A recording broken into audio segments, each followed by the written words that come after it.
Hello friends, स्वागत है आपका गौरव ज्ञान एकेडमी पर। तो आज हम यूपी पुलिस भर्ती परीक्षा का 5वां मॉक टेस्ट पेपर सॉल्व करने जा रहे हैं, जिसमें आपको सामान्य अध्ययन और सामान्य ज्ञान के क्वेश्चंस मिलेंगे। इसके अंतर्गत हम 38 क्वेश्चन सॉल्व करेंगे, जिसमें हिस्ट्री, ज्योग्राफी, पॉलिटी और नए फैक्ट्स भी देखने को मिलेंगे। इससे पहले 4 मॉक टेस्ट पेपर सॉल्व हो चुके हैं, तो आप वो प्लेलिस्ट से जाके चेक कर सकते हैं। तो चलिए स्टार्ट करते हैं। और हाँ, शुरू करने से पहले मैं आपसे यह कहना चाहूँगी कि आप अगर मेरे चैनल पर नए हैं तो प्लीज़ मेरे चैनल को सब्सक्राइब कीजिए, लाइक कीजिए एंड शेयर कीजिए। तो चलिए शुरू करते हैं। पहला क्वेश्चन है, संगीत यंत्र तबला का प्रचलन किया। तो ऑप्शंस हैं आदिल शाह ने, अमीर खुसरो ने, तानसेन ने या बैजू बावरा ने। तो सही आंसर है आपका ऑप्शन बी, अमीर खुसरो। चलिए इनका बुक्स भी देख लीजिए, क्योंकि कई बार किताबें भी पूछ लेते हैं। ठीक है, तो इनकी एक बुक का नाम है किरण उस सादौन।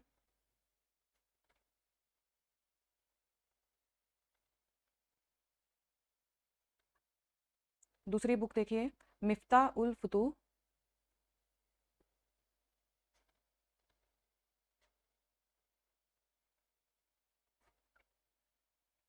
नेक्स्ट है खजाइन उल फुतूह।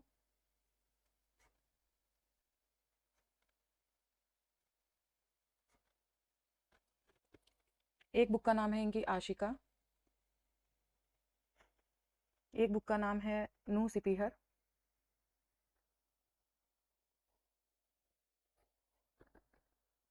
और लास्ट तुगलकनामा।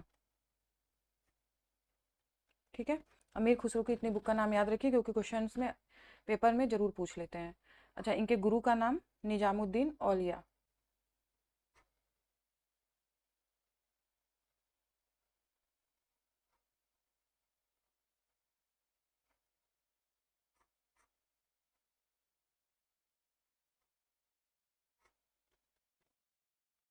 नेक्स्ट क्वेश्चन देखिए, मुगल प्रशासन में मदत ए मास इंगित करता है। ऑप्शंस है चुंगी कर, विद्वानों को दी जाने वाली राजस्व मुक्त अनुदान भूमि। ऑप्शन सी, सैन्य अधिकारियों को दी जाने वाली पेंशन। ऑप्शन डी है बुवाई कर। राइट आंसर है आपका ऑप्शन बी, विद्वानों को दी जाने वाली राजस्व मुक्त अनुदान भूमि। तो ये सल्तनत काल और मुगल काल दोनों में मदद ए मास था। ठीक है, नेक्स्ट क्वेश्चन देखिए, दास्तान ए अमीर हमजा का चित्रांकन किसके द्वारा किया गया। ऑप्शन है अब्दुल समद, मंसूर, मीर सैयद अली और अबुल हसन। राइट आंसर है आपका ऑप्शन सी, मीर सैयद अली। देखिए, जो ये दास्तान अमीर हमजा था, हमजा जो बुक है, ये इसका चित्रांकन शुरू किया है, प्रारंभ किया मीर सैयद अली ने। ठीक है, जबकि समापन का श्रेय जाता है अब्दुल समद को। पूरा कराया अब्दुल समद ने। ठीक है, तो इस तरीके से भी क्वेश्चन पूछा जा सकता है। नेक्स्ट क्वेश्चन देखिए, इंडिया डिवाइडेड पुस्तक के लेखक थे। ऑप्शंस हैं मौलाना अबुल कलाम आज़ाद, डॉक्टर राजेंद्र प्रसाद, नरेंद्र देव और आसफ अली। सही आंसर है doctor Rajendra Prasad, option B. आगे बढ़ते हैं। वर्ष 1946 के चुनाव के पश्चात मुस्लिम लीग ने किस प्रांत में अपनी सरकार बनाई। ऑप्शन है बंगाल, उत्तर पश्चिम सीमा प्रांत, पंजाब और बिहार। सही आंसर है option C, Punjab. Next question देखिए, राजपुताना मध्य भारत सभा का प्रथम अधिवेशन वर्ष 1919 में कहाँ हुआ था। ऑप्शन है दिल्ली, अजमेर, इंदौर और उदयपुर। सही आंसर है अजमेर। अच्छा, ये राजपुताना मध्य भारत सभा का जो है स्थापना किसने किया था। तो जमनालाल बजाज ने स्थापना की थी। जमनालाल बजाज।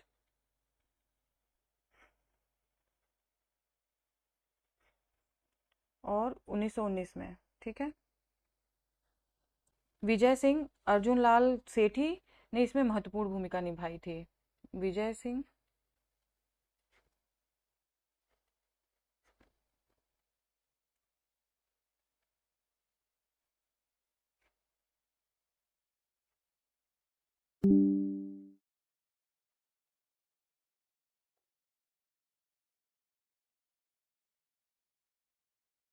ठीक है, नेक्स्ट क्वेश्चन देखिए, द्वितीय गोलमेज सम्मेलन में कांग्रेस का प्रतिनिधित्व किसने किया। ऑप्शंस हैं जवाहरलाल नेहरू, मोतीलाल नेहरू, अबुल कलाम आजाद और महात्मा गांधी। सही आंसर है option D, Mahatma Gandhi. Next question देखिए, निम्नलिखित में से किस एक ने सुभाष चंद्र बोस को देश नायक कहा था? ऑप्शंस हैं महात्मा गांधी, राम मनोहर लोहिया, रविन्द्रनाथ टैगोर और ऑप्शन डी है सरदार वल्लभ भाई पटेल। सही आंसर है ऑप्शन सी रविन्द्रनाथ टैगोर। सुभाष चंद्र की एक बुक का नाम देख लीजिए, ये पूछ सकते हैं, तो द इंडियन स्ट्रगल।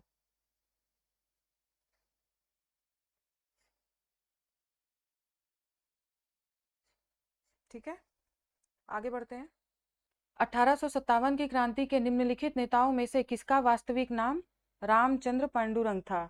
ऑप्शंस हैं कुंवर सिंह, नाना साहब, तात्या टोपे और मंगल पांडे। राइट आंसर है ऑप्शन सी तात्या टोपे का। देखिए 1857 की क्रांति के विषय में इस पहले भी पेपर पे मैंने बताया है, तो वो आप देख लीजिए। ये 1857 की क्रांति के अलग से मैंने वीडियो बनाया हुआ है, तो वो आप हिस्ट्री के प्लेलिस्ट में जाके देख सकते हैं। चलिए आगे बढ़ते हैं।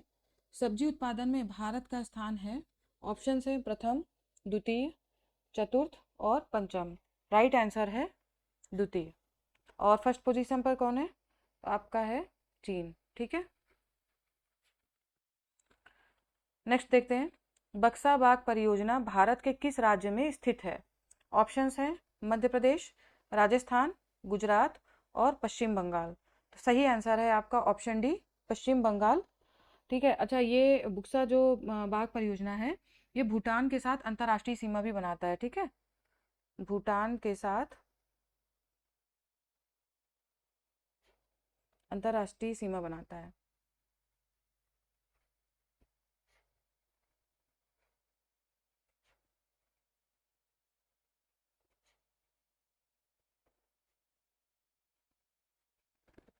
नेक्स्ट क्वेश्चन देखिए, भारत के जिस राज्य में उसके क्षेत्रफल का अधिकतम प्रतिशत राष्ट्रीय उद्यानों के अंतर्गत आता है?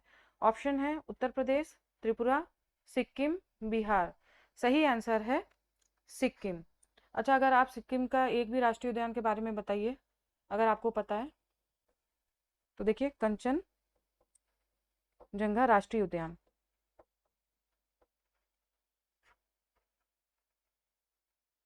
ठीक है, आगे बढ़ते हैं। भारत का वह राज्य जो कपास, मूंगफली, नमक व दूध के उत्पादन में प्रथम स्थान पर है?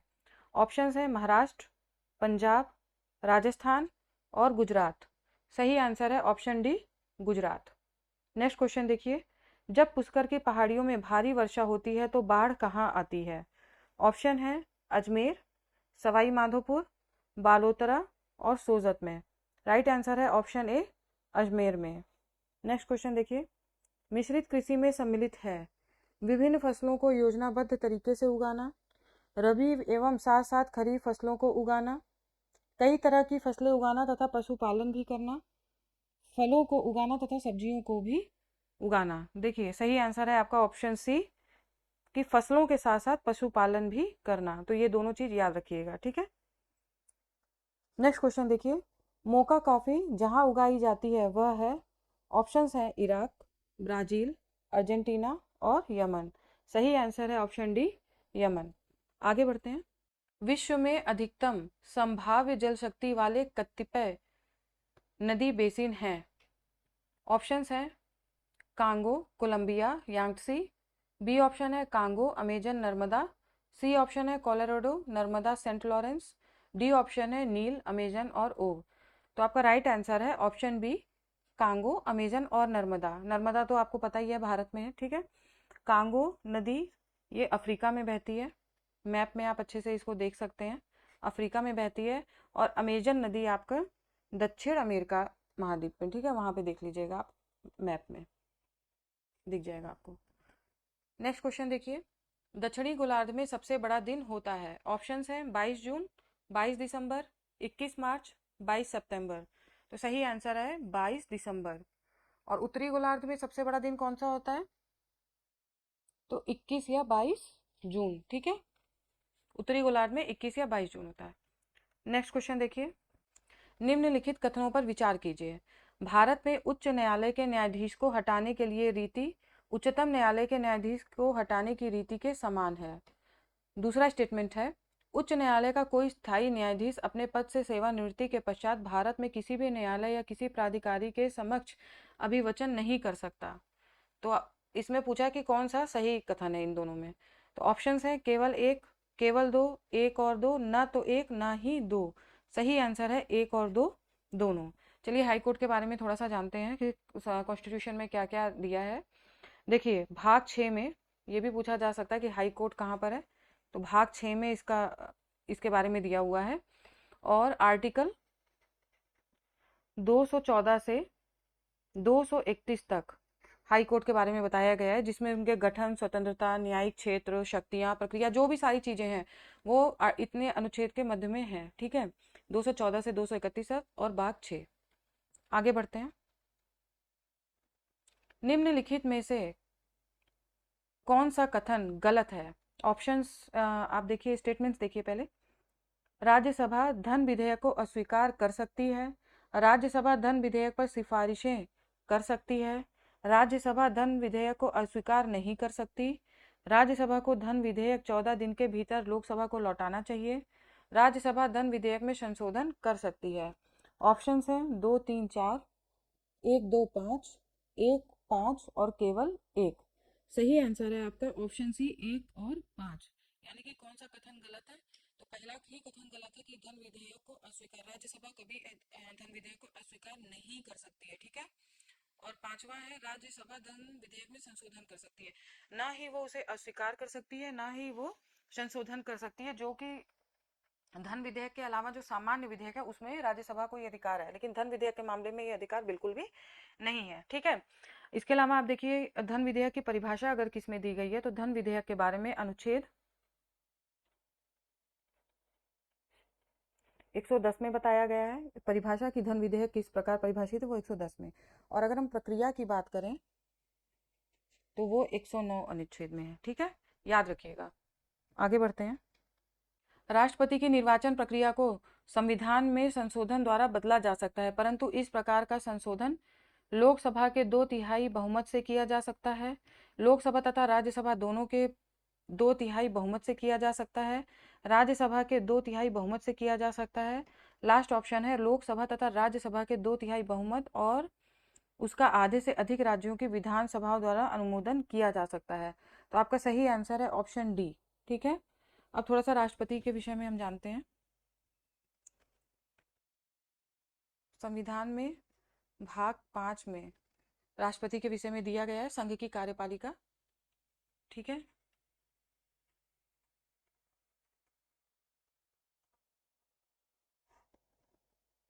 बहुत लोगों को ये भी नहीं पता होगा कि कार्यपालिका में कौन कौन आते हैं। तो देखिए कार्यपालिका में राष्ट्रपति, उपराष्ट्रपति, प्रधानमंत्री, मंत्रिमंडल और महान्यायवादी, ये भी याद रखिए क्योंकि ये भी क्वेश्चन आ जाता है।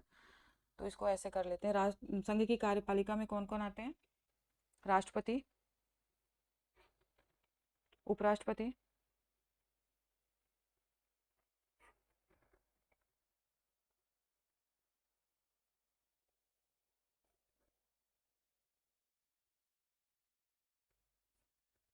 और महान्यायवादी।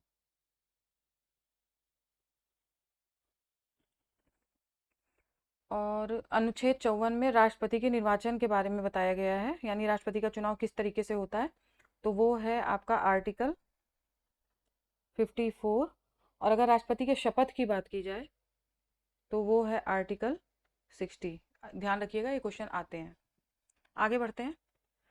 प्रधानमंत्री ग्रामोदय योजना का कौन सा अवयव नहीं है? ऑप्शंस हैं प्राथमिक शिक्षा, प्राथमिक स्वास्थ्य, पोषण और ये सभी। आपका सही आंसर है ऑप्शन सी, पोषण। तो प्रधानमंत्री ग्रामोदय योजना कब लागू की गई थी? ये लागू की गई थी 2000 और 2001 में। ठीक है। और सभी राज्यों और केंद्र शासित प्रदेशों में लागू की गई थी।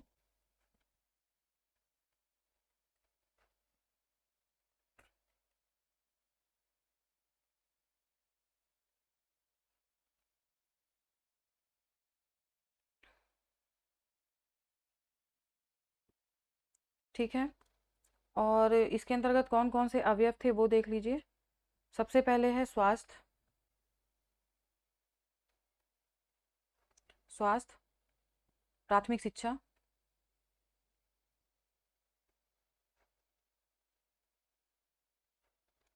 पेयजल, आवास, सड़कें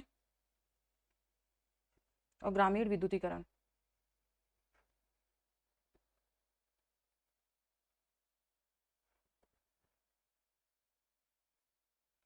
तो ये 6 अवयव हैं, ये ध्यान रखिए। आगे बढ़ते हैं। राष्ट्रीय नियोजन में रोलिंग प्लान की अवधारणा लागू की गई थी। ऑप्शन है इंदिरा गांधी के द्वारा, राष्ट्रीय फ्रंट सरकार के द्वारा, जनता सरकार के द्वारा और राजीव गांधी के द्वारा। सही आंसर है ऑप्शन सी, जनता सरकार के द्वारा। ठीक है, और इस समय प्रधानमंत्री कौन थे? मोरारजी देसाई। ये भी याद रखिए, प्रधानमंत्री थे मोरारजी देसाई। और कब आया था? 1978 में। ठीक है, आगे बढ़ते हैं। यदि भारतीय रिजर्व बैंक के द्वारा नगद कोष अनुपात में कमी की जाती है तो इसका साख सीजन पर प्रभाव होगा। ऑप्शन है वृद्धि, कमी, कोई प्रभाव नहीं, इनमें से कोई नहीं। तो सही आंसर है ए, वृद्धि। नेक्स्ट क्वेश्चन, प्रकाश का रंग निर्धारित होता है इसके? ऑप्शन है आयाम से, तरंग दैर्ध्य से, तीव्रता से और वेग से। सही आंसर है तरंग दैर्ध्य से। देखिए, लाल रंग का सबसे अधिक होता है तरंग दैर्ध्य और बैगनी रंग का सबसे कम, ये भी ध्यान रखिएगा। नेक्स्ट क्वेश्चन देखिए, मिट्टी के घड़े में निम्न में से किस क्रिया के कारण जल ठंडा रहता है? ऑप्शन है द्रवण, वाष्पीकरण, ऊर्ध्वपातन और इनमें से कोई नहीं। सही आंसर है वाष्पीकरण। नेक्स्ट क्वेश्चन देखिए, उत्तर प्रदेश के किसी नगर का मेयर, स्टेटमेंट देखिए, नगर का प्रथम नागरिक होता है, नगर निगम का पदेन सदस्य होता है, कार्यकारिणी समिति का पदेन सभापति होता है। ऑप्शंस हैं ऑप्शन ए 1 और 2, ऑप्शन बी 1, 2 और 3, ऑप्शन सी 2 और 3, ऑप्शन डी इनमें से कोई नहीं। सही आंसर है ऑप्शन बी 1, 2 और 3, यानी कि ये तीनों ही बातें सही हैं। नेक्स्ट क्वेश्चन देखिए, इसमें नगर दिया है हवाई अड्डा, जो कि बताना है कि कहाँ पर है। तो लखनऊ में है आपका अमौसी हवाई अड्डा, लखनऊ में अमौसी हवाई अड्डा है। वाराणसी में है बाबतपुर, कानपुर में है चकेरी और आगरा में है खेरिया। तो सही आंसर है आपका ऑप्शन डी। ठीक है, नेक्स्ट क्वेश्चन देखिए, भारतीय दलहन अनुसंधान संस्थान स्थापित है? ऑप्शंस हैं लखनऊ में, जोधपुर में, कानपुर में, नई दिल्ली में। सही आंसर है कानपुर में। नेक्स्ट क्वेश्चन देखिए, उत्तर प्रदेश में निम्नलिखित में से किस स्थान पर एक नाभिकीय ऊर्जा परियोजना स्थित है? ऑप्शंस हैं ओबरा, पंकी, नरोरा और हरदुआगंज। सही आंसर है ऑप्शन सी नरोरा, जो कि बुलंदशहर। नरोरा कहाँ पर है? बुलंदशहर पर में है। ठीक है, नेक्स्ट क्वेश्चन देखिए, जनगणना 2011 के अनुसार सर्वाधिक जनसंख्या के अनुसार राज्यों का सही क्रम को पहचाने। ऑप्शंस है उत्तर प्रदेश, बिहार, महाराष्ट्र, पश्चिम बंगाल और आंध्र प्रदेश। नेक्स्ट ऑप्शन है उत्तर प्रदेश, महाराष्ट्र, बिहार, पश्चिम बंगाल और आंध्र प्रदेश। नेक्स्ट, बिहार, उत्तर प्रदेश, महाराष्ट्र, पश्चिम बंगाल और आंध्र प्रदेश। बिहार, उत्तर प्रदेश, पश्चिम बंगाल, महाराष्ट्र और आंध्र प्रदेश। सही आंसर है ऑप्शन बी। अच्छा देखिए, अगर आपको पता है कि उत्तर प्रदेश पहले पोजीशन पर है 2011 की जनगणना के अनुसार, तो इसमें आप ये दो ऑप्शन सीधे सीधे कट कर देंगे। ठीक है, ये दो ऑप्शन कट हो गए, अब बचे दो। तो आपके लिए ये तरीका आसान हो जाता है ऑप्शंस को फाइनल करने का। तो इस तरीके से क्वेश्चन सॉल्व किया कीजिए। नेक्स्ट क्वेश्चन देखिए, यह देश पर्यावरण के सुधार व संरक्षण के लिए तथा देश के वनों एवं वन्य जीवन की रक्षा के लिए प्रतिबद्ध होगा। ऑप्शन है अनुच्छेद 42, अनुच्छेद 48A, अनुच्छेद 51 और अनुच्छेद 52। तो राइट आंसर है आपका ऑप्शन बी, अनुच्छेद 48A। तो 48A में ये दिया हुआ है। अच्छा, 52 में दिया हुआ है आपका भारत का राष्ट्रपति। ठीक है, 52 आर्टिकल में भारत का राष्ट्रपति के बारे में बताया है। 51 में दिया है अंतर्राष्ट्रीय शांति व सुरक्षा को प्रोत्साहन। तो ये भी क्वेश्चन पूछ लेते हैं। अंतर्राष्ट्रीय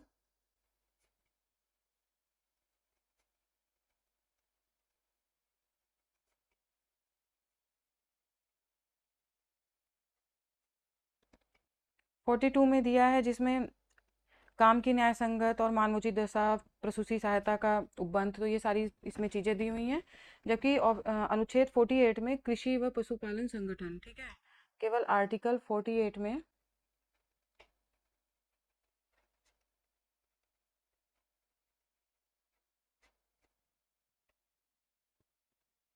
नेक्स्ट क्वेश्चन देखिए, निम्नलिखित कथनों पर विचार करें। खाद्य श्रृंखला एवं खाद्य जाल एक पारिस्थितिक तंत्र में पोषक चक्र तथा ऊर्जा प्रवाह में मूल भूमिका अपनाते हैं, क्योंकि इन्हीं कड़ियों के माध्यम से पोषक तत्वों व ऊर्जा का स्थानांतरण होता है। खाद्य श्रृंखला के माध्यम से कुछ रासायनिक पदार्थों का क्रमशः हर अगले स्तर पर अधिक से अधिक मात्रा में संचय होता है, जिसे जैव सांद्रता या बायोमैग्निफिकेशन कहा जाता है। एक खाद्य जाल में यदि वैकल्पिक मार्ग अधिक होंगे तो वह खाद्य जाल उतना ही स्थिर होगा। उपरोक्त कथनों में से सही है। ऑप्शन है 1 और 2, 1 और 3, 2 और 3 और ये सभी। तो सही आंसर है ये सभी। नेक्स्ट क्वेश्चन, साइबर बुलिंग निम्नलिखित में से क्या है? ऑप्शन अफवाह फैलाना, वायरस फैलाना, सोशल नेटवर्किंग साइट्स पर अशोभनीय कमेंट करना या धमकी देना। ऑप्शन डी उपरोक्त में से कोई नहीं। सही आंसर है option C, social networking sites पर अशोभनीय कमेंट करना या धमकी देना। नेक्स्ट क्वेश्चन, भारत में गणतंत्र दिवस 2024 के परेड समारोह के दौरान कौन मुख्य अतिथि रहे? ऑप्शंस हैं ब्रिटिश प्रधानमंत्री बोरिस जॉनसन, फ्रांसीसी राष्ट्रपति इमैनुअल मैक्रों, अमेरिकी राष्ट्रपति जो बाइडन, ब्राजीलियन प्रधानमंत्री जॉयर बोल्सोनारो। राइट आंसर है फ्रांसीसी राष्ट्रपति इमैनुअल मैक्रों। नेक्स्ट क्वेश्चन देखिए, डीजल इंजन की खोज निम्नलिखित में से किसने की थी? ऑप्शन है मैक्स डीजल, रुडोल्फ डीजल, ए व बी दोनों ने, उपरोक्त में से कोई नहीं। सही आंसर है रुडोल्फ डीजल, जो कि जर्मनी के रहने वाले थे। ठीक है। नेक्स्ट क्वेश्चन देखिए, राष्ट्रीय मानव अधिकार संरक्षण अधिनियम कब लागू हुआ था? ऑप्शंस हैं वर्ष 1993, वर्ष 1930, वर्ष 2000, वर्ष 1921। सही आंसर है वर्ष 1993। लास्ट क्वेश्चन देखिए, 33वें ग्रीष्मकालीन ओलंपिक खेल 2024 निम्नलिखित में से किस देश में प्रस्तावित हैं? ऑप्शन है जापान, भारत, फ्रांस और दक्षिण कोरिया। सही आंसर है आपका फ्रांस, ऑप्शन सी। तो इस तरह से आज 38 क्वेश्चन सॉल्व हो गए सामान्य अध्ययन और सामान्य ज्ञान के। मैं जल्दी ही नेक्स्ट वीडियो लेकर आऊँगी। तब तक के लिए आप मेरे पिछले वीडियो देखते रहिए और रिवीजन करते रहिए। ठीक है फिर, धन्यवाद। आपका दिन शुभ हो। नमस्कार।